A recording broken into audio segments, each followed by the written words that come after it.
The next topic is death.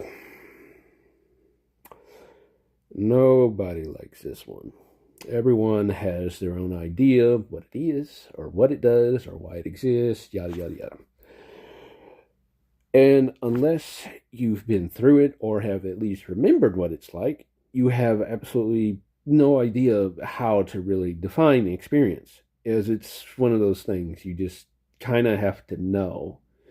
It's kind of like war. Like you go to war, and unless you actually have gone through it or know someone who went through it, you have no idea what you're supposed to expect or what you should talk about. When you die, and this is the important part, you stop existing.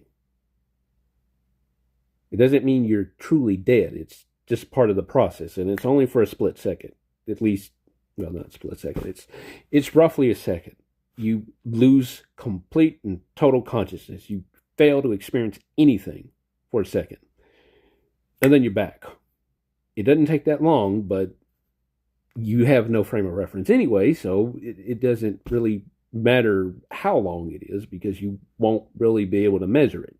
You have nothing to experience, so there's nothing to compare or contrast it to. Actually, compare and contrast it to. So, for roughly a second, you have no consciousness. You have ceased to be. And then you essentially flow out of the body, and then you're just back. It's essentially just a old form of respawning, is essentially is what it is. Now, when this happens, it's very confusing. If you die too quickly, and you will see this repeated in various places, people have seen this or have stories about this, or other places have stories like this tied to it. They can die so suddenly they do not know that they're dead. Like it's just that fast. And because there's like a moment of inexistence, there's no way to really compare it. So unless you can deal with someone that can spell it out for you or help you, there's no real way to do it. And of course, there's really no one on the other side to really look for. There's no police. It's pretty much you live or you die. You have to defend yourself, essentially. You have to figure it out yourself. You have to be self-sufficient, which might be another reason why people are driven to, well, life in general is driven to self-sufficiency.